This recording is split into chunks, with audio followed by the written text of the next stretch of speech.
procurou um profeta e falou Deus ao coração do profeta para ir procurar Davi e falar: você fez isso, isso, isso, e eu estou sabendo e eu estou vendo.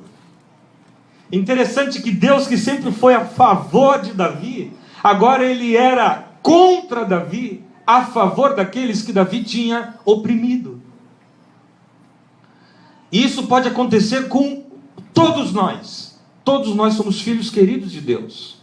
Mas mexe com gente querida de Deus, que é Deus a favor deles contra você.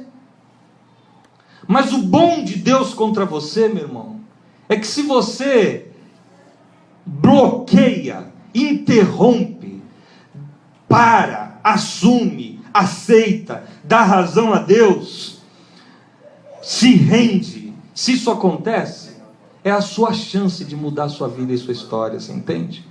Quando Deus não intervém, quando Deus não faz nada, e eu continuo seguindo minha caminhada de ser meu próprio Deus, isso sim é terrível. O profeta então falou: como é que eu vou falar para um cara que tem autoridade máxima, já que isso aqui, ele é um monarca, que ele fez o que fez? Como eu vou dizer para ele que ele fez o que fez sem que ele me mate? Porque Natã, o profeta, poderia ser simplesmente só a próxima peça do jogo estratégico que Davi montou para manter oculto o seu equívoco, o seu erro, o seu pecado, o seu assassinato e adultério. Então Natã temeu, lógico que temeu. Natã é um profeta, ele não vai entrar armado no palácio do rei. O que aconteceu foi que então Natã foi, e diante de Davi, foi recebido em audiência. Davi: o que foi? Conta, Natã. O que está te perturbando, Natã? O que você vem trazer de novo? Que foi? Alguém fez alguma coisa? E já tinha se passado em torno de 1 ano do ocorrido. Inclusive o bebê nascido. Aí veja só. Estou contando a história para os que não a conhecem. Natã falou: rei, aconteceu um problema grave. Um problema sério. Aqui em Israel. Em Israel. E o que aconteceu? Tinha um homem, 2 vizinhos, um rico e um pobre. O rico tinha centenas de cordeirinhos e cordeirinhas. E o pobre só tinha uma cordeirinha. Uma ovelhinha. E a ovelhinha era tão dele, e era tão querida para ele, e tão amada por ele, que ele deu até um nome para ela. E ela comia do prato dele. Ela dormia na cama, na casa dele. Era uma ovelhinha doméstica, uma cordeirinha doméstica. Diferente do rico, que tinha milhares. E o que aconteceu é que o rico recebeu um amigo e resolveu dar um jantar para honrar o amigo. E foi lá e matou, para fazer churrasco, a única cordeirinha que o vizinho tinha, disse Natã. O rei se enfureceu. Abriu as ventas, virou touro, voltou a ser Davi como ele é, um cara justo. E disse: seja lá o cara que tenha feito isso, merece a morte, mas antes vai restituir 4 vezes o que roubou. E aí Natã disse para ele: meu rei, esse homem é você. E Davi chocou. Foi você. Você fez isso. E aí Deus diz para Davi: você é esse homem. Olha que peitada. Assim diz o Senhor, o Deus de Israel: eu ungi rei de Israel. Eu te livrei das mãos de Saul. Eu te dei casa e te dei as mulheres do teu Senhor. Sim, Davi era polígamo, tinha as mulheres todas que ele queria. E Deus deixava. Era da cultura, viu? Não é que Deus gostava, Deus deixava. Não é que Deus gostava, Deus deixava. Davi podia escolher a mulher que ele quisesse. Todo pai, toda mãe, qual o sonho quando tinha uma filha bonita? Tomara que seja noiva do rei. Dê-lhe casa e as mulheres do seu senhor, dê-lhe a nação toda. E se tudo isso não fosse suficiente, Davi, eu lhe teria dado mais ainda. Mas por que você desprezou a palavra do Senhor, fazendo o que ele reprova? Você matou Urias à espada, usando a espada dos inimigos, e ficou com a mulher dele. Você podia ter a mulher que você quisesse, você só não podia ter a mulher do outro. Porque a do outro é do outro. Respeita o outro. Além de matar um inocente, você o matou tão vergonhosamente que você usou a espada dos teus inimigos contra o inocente. E Davi não tinha o que fazer. Ali a opção dele era só duas. Ele, como a maioria dos reis fariam, mata o profeta. E acabou a história. Ou faz o que Davi fez, que caiu ajoelhado e disse: pequei. Putz, pequei. Foi assim que ele fez. Caiu um estado de peso de consciência, caiu uma tristeza mortal sobre ele. Caramba, eu pequei. Eu matei um inocente. Você entendeu que ele caiu em si? Mais que matar um inocente, eu peguei a mulher dele para mim. E eu fiz tudo isso consciente. Eu pequei. Eu pequei contra o Senhor. Pequei contra mim. Pequei contra Urias. Pequei contra ela. Pequei contra Israel. Eu pequei. É interessante a resposta. O profeta diz: tu não morrerás. Deus vai cuidar de ti. Deus começou agora a cuidar de ti. Problemas são as consequências do que você fez. São difíceis de se apartar da tua casa. Difícil. Davi teve muitos problemas familiares. Esse espírito fica, você está entendendo? Essa coisa feia fica. Vai assim as famílias, vem do avô e para o pai, e fica essa coisa dentro de casa. Tem que haver logo confissão, tem que haver logo perdão, e tem que ter uma geração que pega e acabe com essa herança dos costumes viciosos e terríveis que fazem mal aos demais. Tem famílias que são avarentas ao excesso. Tem famílias que brigam pela herança, que brigam pelas coisas, de um jeito que todos quebram, todos racham. Aí estão rachando do bisavô para o avô, passa para o filho, os netos agora vão rachar. Tem família que casa, separa, depois acontece a mesma coisa aqui, acontece a mesma coisa ali, acontece a mesma coisa lá. Essas coisas vão passando porque elas vão ficando assim, sem confrontamento. E o que aconteceu foi que, então, um filho de Davi estuprou sua própria meia-irmã. Outro filho de Davi, Absalão, com ódio no coração, porque recebeu a irmã chorando e a quis defender, foi lá e matou o irmão. Olha o estado que a família de Davi chegou. Davi, isso pode acontecer com todas as nossas famílias. São tragédias familiares. E pode acontecer. Só que tem que ter uma ruptura, meu amigo. E essa ruptura tem que ser em você. Tem que ser em você. Você não a translade para a sua descendência. Não queira botar a culpa na sua ascendência. É em você que essa coisa tem que acabar. Davi tratou mal tudo isso, não cuidou dos filhos. Absalão então faz um golpe para tomar o reinado do próprio pai.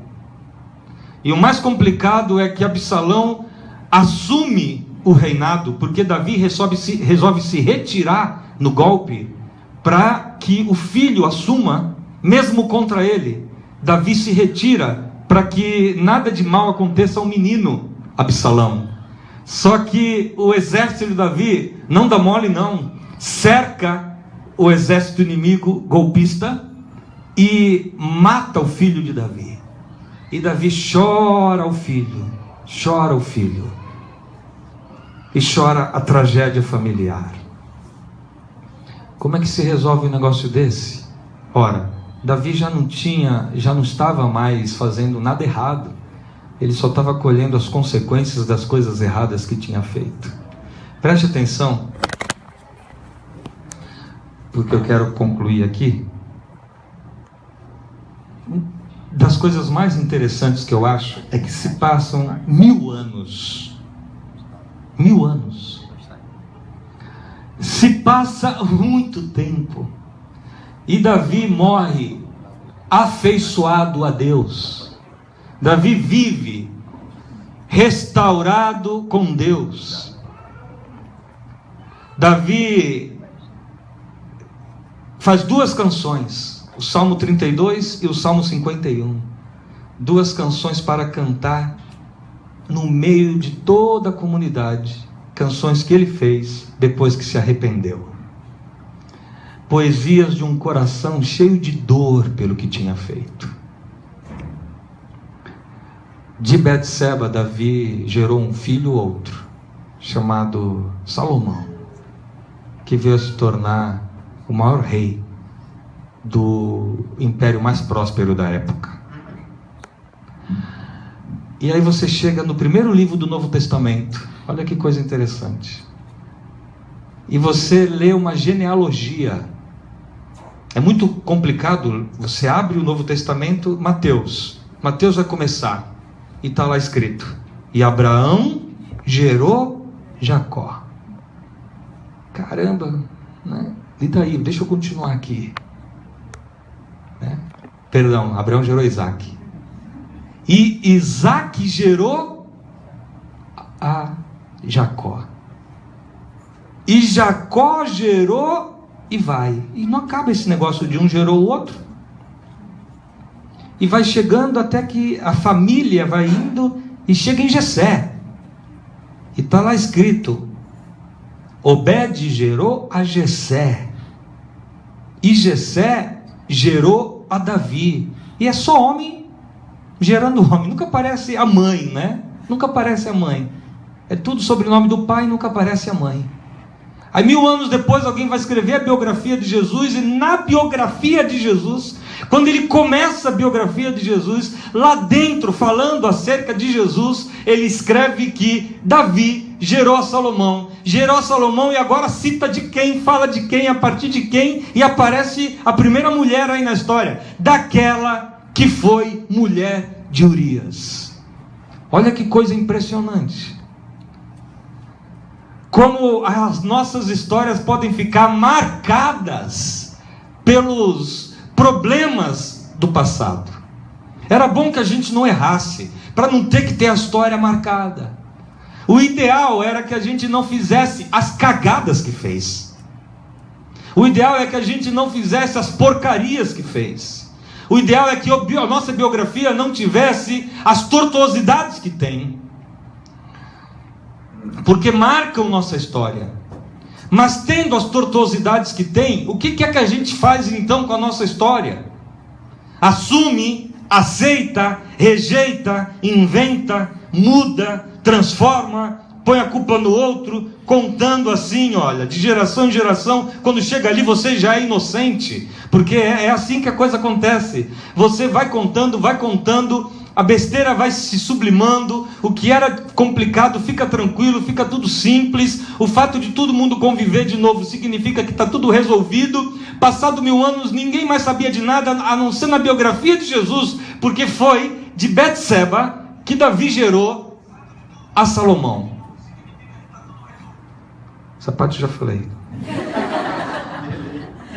Agora veja só, pessoal, veja só.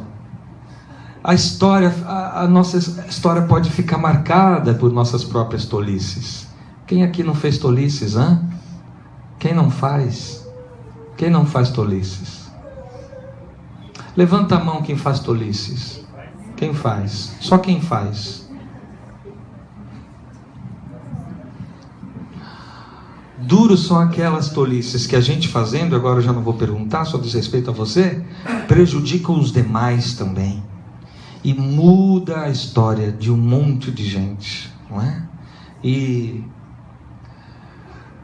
olha que interessante, até que a biografia, a genealogia continua e diz que, e chega em José, José que é marido de Maria, Maria, da qual nasceu Jesus, que se chama o Cristo.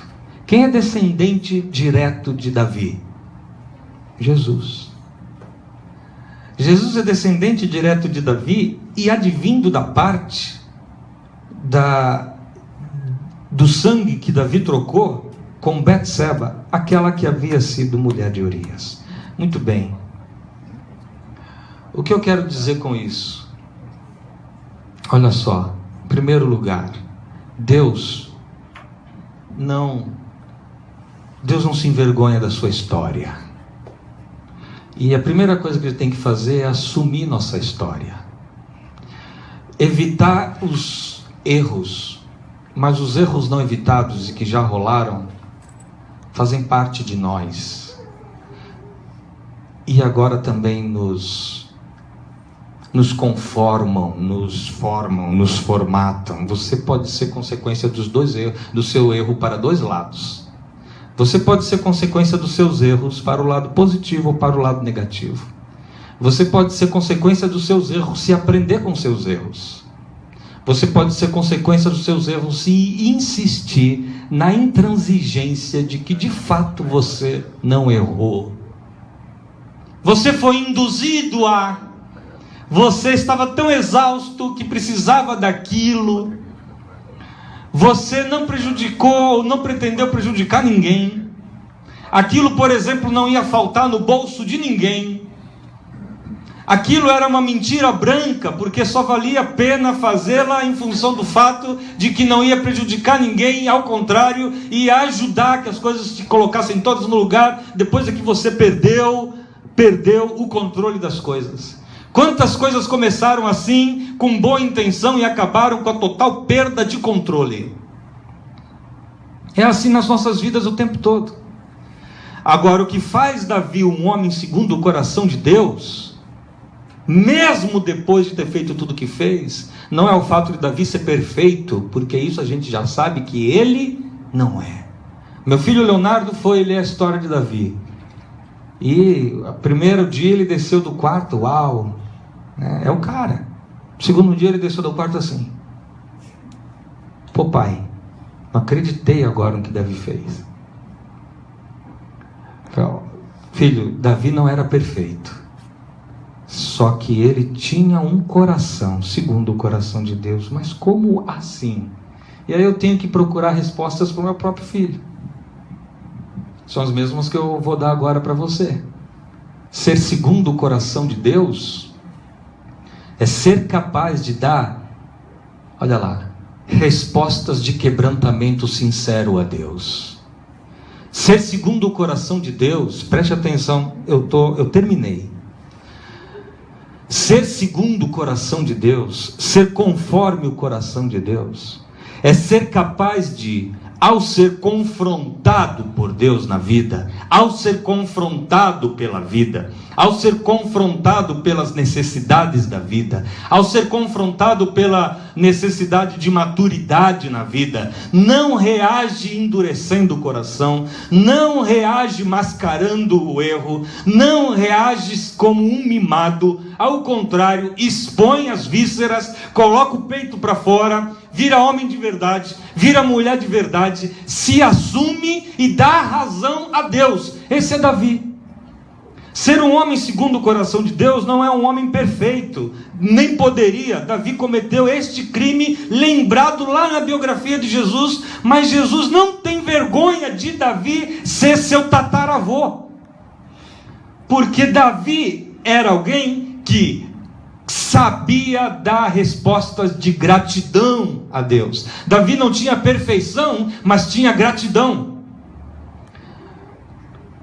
Os 2 salmos que ele escreve são lições para uma geração incrivelmente cínica. E aí você está me ouvindo aqui, eu quero te dizer uma coisa. Nós vivemos tempo de gente aonde dificilmente você encontra quem seja segundo o coração de Deus. Porque ser segundo o coração de Deus é ter sensibilidade àquilo que Deus pede, ordena, manda. Ser segundo o coração de Deus significa dar razão a Ele quando Ele está me peitando. Ser segundo o coração de Deus é ser verdadeiro no sentimento que tem para com Deus e com o próximo. Ser segundo o coração de Deus é ser de verdade. Ser segundo o coração de Deus é não viver em auto-engano. Ser segundo o coração de Deus é ser quem você é diante de Deus e dos homens, tentando de verdade ser o seu melhor. Ser segundo o coração de Deus é falar aquilo que você de fato sente, e não transformar a vida num teatro, num jogo. Ser segundo o coração de Deus é, quando for orar, for de verdade. Quando for cantar para Deus, tem que ser de verdade. Quando for fazer uma leitura devocional, não é por rito, é de verdade. Quando quebrar a cara, quando fizer uma tolice, chegar para quem você ama, chegar para quem você pode falar aquilo que tem que falar e falar. Poxa, eu fui mau cachorro. Esse é Davi. Aliás, esse é qualquer homem e qualquer mulher segundo o coração de Deus. Ser segundo o coração de Deus, longe de ser perfeito, é ser verdadeiro. Ser segundo o coração de Deus é ser grato a Deus por Deus ser Deus e continuar me amando, apesar de eu ser quem eu sou. Ser segundo o coração de Deus é não atuar com hipocrisia. Ser segundo o coração de Deus é ser verdadeiro e ser sincero. Olha a oração de Davi, olha a música que ele fez. Cria em mim, ó Deus, um coração puro. Quando ele fala isso, ele deseja isso. Sim, porque há quem fale isso, sem, no entanto, desejar isso. E desejar o que expressa é ser segundo o coração de Deus. Renova em mim um espírito reto. Não me lances fora da tua presença. Não retires de mim o teu espírito. Torne a dar-me a alegria da tua salvação. Porque Davi estava extremamente triste, estava arrasado, estava frustrado, estava deprimido. Sustém-me com um espírito voluntário, um espírito pronto. Eu quero estar pronto. Então ensinarei aos transgressores os teus caminhos, e os pecadores a ti se converterão. Abre, Senhor, os meus lábios, a minha boca entoará teu louvor. Pois tu não desejas sacrifícios, senão eu os daria. Os sacrifícios para Deus são o espírito quebrantado e um coração quebrantado e contrito tu não desprezarás, ó Deus. Ele canta. Ele sabe que Deus gosta de coração quebrantado e contrito. E a gente vive hoje, é só gente empedrada. Você tenta convencer o camarada a fazer diferente, a ser diferente, a pensar diferente, mas ele está cheio de autodefesas. Você tenta fazer ele enxergar por outro caminho que seja, por uma parábola tal qual aqui Natan contou para o profeta, um outro caminho que não seja do enfrentamento direto, mas não tem jeito, não tem nenhum jeito, ele está obstinado no seu mau caminho. E como publicamente ele está bem, está tudo bem. Por fim ele escreveu uma última canção. Essa aqui é difícil de ler aí porque ela está pequena, mas olha: enquanto escondi os meus pecados, o meu corpo definhava de tanto gemer. Davi teve febres, Davi teve calafrios, Davi teve insônias várias. Hoje Deus fala com as pessoas não têm nada. Não tem nada. Deus fala, nem tem febre e nem tem sorriso, nem tem calafrio e nem tem festa, nem tem insônia, porque às vezes você cometeu tamanho equívoco que aquilo ali no ser que é íntegro lhe dá insônia. Nem insônia, nem dorme, nem deixa de dormir, nem faz, nem deixa de fazer. É um nada. É um nada. Ninguém reage a Deus. Só que coração segundo Deus, gente segundo o coração de Deus, é gente que reage a Deus. Tem que ter alguma reação, sabe? É ser minimamente passional com as coisas da vida. Isso aqui não é um jogo, é vida. Essa pessoa do seu lado aí é uma pessoa, não é uma coisa. Os outros existem, você entendeu? E os outros existem dentro deles, a pele deles, o corpo deles, a roupa deles. E às vezes a gente vai ter que se botar exatamente ali dentro do outro. Eu não quis entender minha mulher N vezes, mais que N. Mas muito mais que ele. Eu não quis entender minha mulher Z vezes. Mas tem uma hora, tem um dia, tem uma ocasião que você precisa parar de ser obstinado e se pôr ali dentro dela. Se põe dentro dela, dentro da saia dela, atrás do batom dela, faz de conta que você é ela. Se põe no lugar dela e veja como é difícil ela ser ela, com você ao lado dela sendo você. Você vai ter que fazer isso algumas vezes, pelo amor de Deus. Você vai ter que ter seu coração segundo Deus e ser segundo o coração de Deus. Do contrário, eu vim aqui só para avisar, você vai virar pedra. E quando você se empedrar, é tão difícil que seu coração volte a se sensibilizar novamente, que no Novo Testamento está escrito que tem gente buscando arrependimento até com choro e não consegue se arrepender das coisas que fez. Olha que coisa absurda, o cara deseja se arrepender, mas ele não consegue.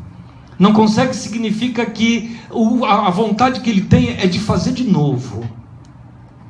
E de novo e outra vez. Só que ele sabe que aquilo pode ferrar a vida inteira, então ele chora, mas ele não consegue mudar. Então tem gente que chora assim, igual esse cidadão, do olho para fora. Mas Davi disse, olha, de dia e de noite a tua mão pesava sobre mim. Imagina a mão de Deus pesando, hein? Só que a mão de Deus não pesa mais. Mas Deus deixou de pesar a mão sobre mim? Não, sou eu que não sinto, porque não tenho o coração segundo Deus, não sou segundo o coração de Deus. Minha força foi se esgotando, reconheci diante de ti o meu pecado, não encobri as minhas culpas.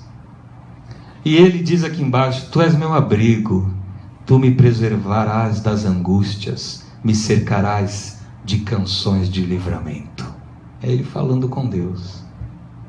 Ele aceitou a graça de Deus, porque não era mais para ele falar com Deus. O certo era Deus nem olhar na cara de Davi, né? Mas quando Deus vê alguém quebrantado, ele ama, ele continua Deus. Mas se ele vê alguém soberbo, está escrito que ele resiste ao orgulhoso, mas ele exalta o humilde.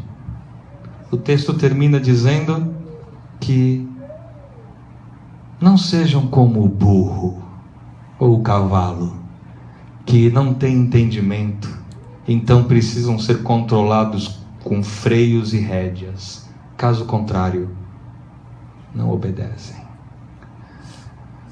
Muitas são as dores dos maus, mas a bondade do Senhor protege quem nele confia. Esse é Davi.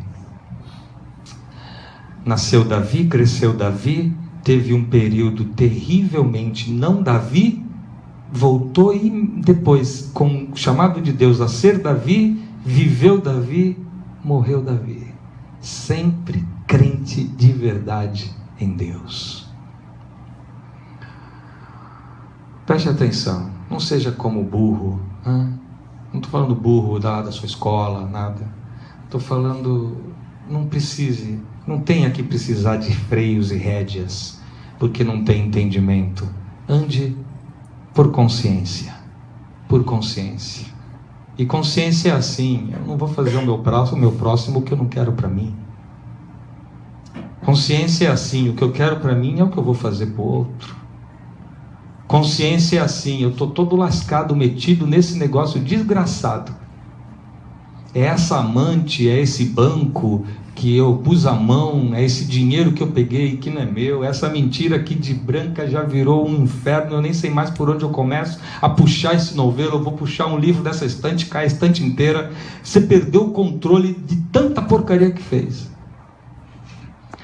Isso pode marcar a sua história, mas marca também para o bem. Preste atenção, se você reage assim: sonda-me, ó Deus, como ele disse, conhece meu coração, vê se há em mim algum caminho mau e guia-me pelo caminho eterno.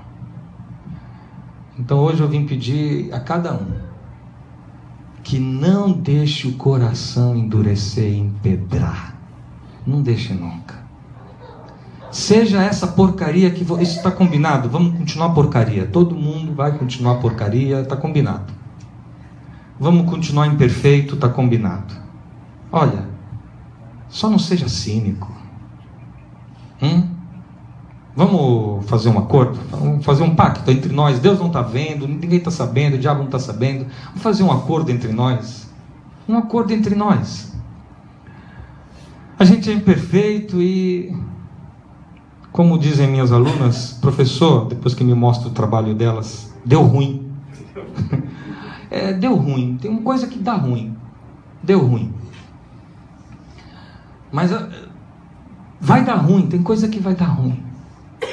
Lembre-se só do que eu estou te dizendo hoje. Não disfarce. Não se ensine. Sei lá como se diz isso. Não se ensinique. Não se hipocritize. Não seja um ator, que Deus sabe você. Deus sabe você de dentro para fora. Deus sabe seus intestinos. Então, por favor, faça um pacto com seu coração. Eu posso ser o cão, mas eu sou um cão que eu não sou cínico. E o fato de ser verdadeiro com a minha realidade é a que vai me transformar e me tirar disso daí. Você está no meio de uma situação que não consegue sair? Primeira coisa é, em vez de dizer, eu não consigo, é continuar lutando para sair desse treco. Poxa vida, está vendo que você está afundando você, sua casa, todo mundo arrastando tudo junto, que é um redemoinho. Eu não consigo parar esse negócio. Nunca seja cínico. Tem gente que não consegue parar e no dia seguinte continua. Dá um microfone que sou eu que eu vou orar. Ó Deus querido, exaltado. Como o cara consegue? É para ele ir lá no quarto dele e se arrebentar lá no quarto dele. Mas não é para ser cínico. Cinismo é do diabo um dos pecados prediletos.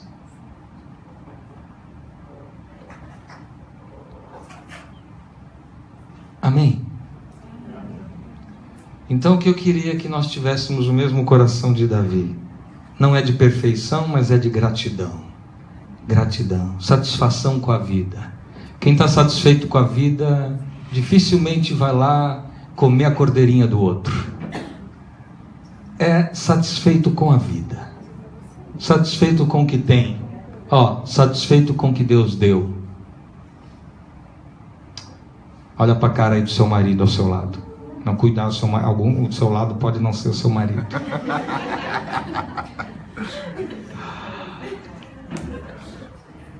Tupi, olha ali, olha Rose e Tupi. Tupi, essa é a mulher que Deus te deu, rapaz. E ela é linda. Viu, Tupi? Tupi que está ali no Facebook Live. Ainda tem gente aí, Tupi? Bastante. Então, o pessoal do Facebook Live. Não sejam canalhas, você entendeu? Sem cinismo. Eu apronto. Deixa eu falar as coisas aqui que eu apronto. É que não dá mais tempo agora. Mas cinismo não. Cinismo é canalice. Hipocrisia não. Porque Deus perdoa pecadores, mas não justifica cínicos e hipócritas.